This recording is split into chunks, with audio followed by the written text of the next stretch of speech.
Hello guys, this is the Lumia 620 and in this video I'm going to unbox the brand new Nokia Lumia 620. This is the brand new addition from Nokia to the Nokia Lumia family, and it is currently one of the most affordable Windows phone in the market. So without further ado, let's start with the box itself. So the box itself is kind of small. It's not too big and feels a bit heavy. At the back it says follow us on Twitter, Facebook, blah blah blah. So in the box you should have obviously the phone, some sort of document, your headset, charger plug, and the USB connector.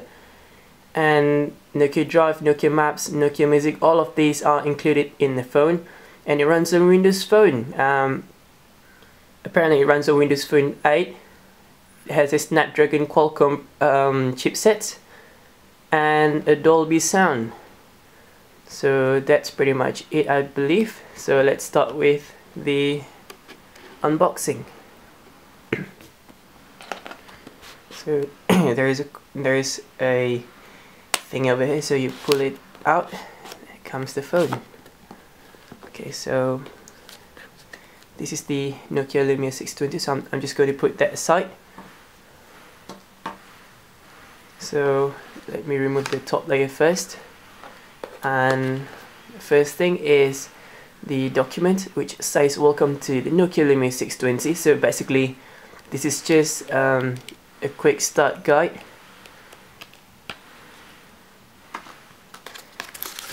of your receipt. So the bottom layer we have the UK Malaysia 3-pin plug charger,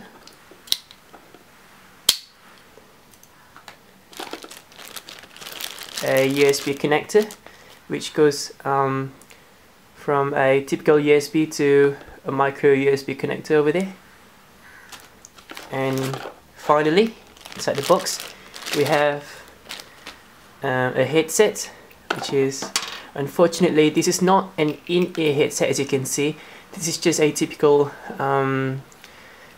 headset without any sort of media controls, or it's just a simple headset with a 3.5mm jack at the end.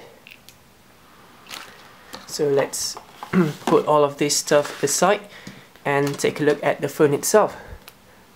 So I've got the white colored Lumia 620, and yep, let's remove it from this plastic. Okay, so this is the Nokia Lumia 620, and first of all, it is a very stylish phone. It feels very nice in hand. It's not too big, not too small, a bit thick. I mean, not too thick, not too thin. It's just as thick as a iPhone 3GS, but it feels very nice in hand and it doesn't feel all that heavy. So yep, and as I've said, it looks very stylish. So let's just take you through the phone. So first of all, it has a 3.8 inches screen, which is pretty big if you ask me, similar to the Nokia Lumia 800, but it's not a curvy screen though. It is actually a flat screen, as you can see. It's not a Gorilla Glass 2, it's just a typical glass with Nokia clear black display. It's not AMOLED, it's just a TFT capacitive touchscreen with 60 million colors. Now on the top left you have a front facing camera. It's a VGA camera, and on the right side of it, you can barely see it, but there is a light sensor over here, earpiece, screen itself, the typical Windows Phone buttons, back, home and search button. And on the right side you have a two-stage camera button, a lock and unlock button, and a volume rocker which goes up and down. Now on the left side, nothing at all, very clean. On the top you have a headphone socket, which is a 3.5mm jack support. At the back you have a 5 megapixel camera. This is not a Carl-Zeiss Tessar lens, unfortunately, unlike its bigger brother and of course the Lumia 800 previously. LED flash, but it does have autofocus and a support of 720 pixel at 30 frame rate per second video recording. Very impressive. Down here we have a speaker grill. It looks small, but the actual speaker is actually pretty big. Now on the bottom you have a microphone and a micro USB connector for you to charge your phone and of course connect it to your computer. So that's basically it about the phone. So let's just run you through quickly about the spec.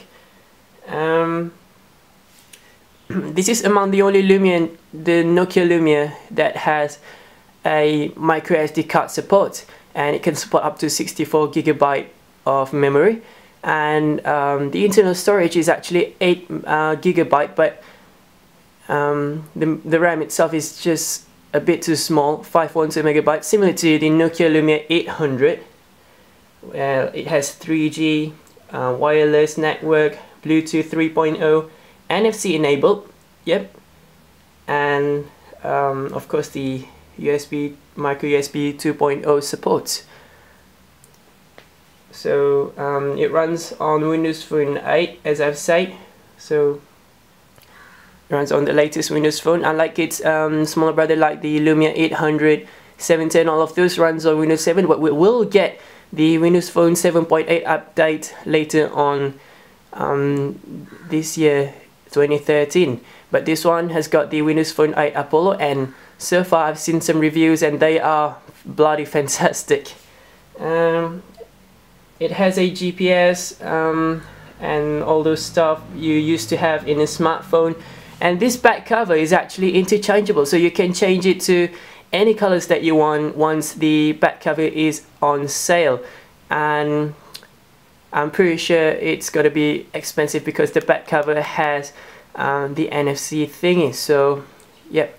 But it doesn't really matter though, because I've got the white version and that is the only thing that I need, white color. But it's also available in lime green, orange, magenta, yellow, cyan and black as the other colors.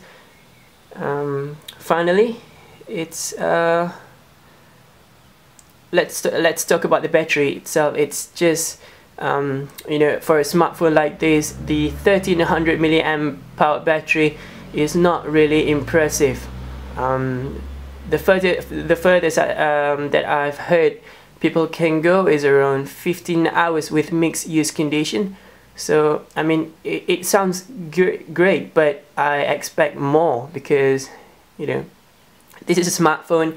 You used to do lots of things like browsing, WhatsApp, Facebooking, and you know, all those stuff that you do with a smartphone. But 1300 milliamp battery doesn't seem to sound that sufficient enough. So yep, let's talk about pricing point here. I live in Malaysia, so it cost me around 799 ringgit Malaysia, which is around 250 US dollars and such. So far currently it's been launched, it was launched a week ago, and yep, so far I never heard of any big issues about this phone. And yes, it does look very stylish, looks very expensive, but believe me or not, it's actually a budget smartphone. So that's all from me. I'm going to do more review about this phone, a short review, more review about the Windows Phone 8, some applications in there in the upcoming days to come. So thanks for watching and stay tuned.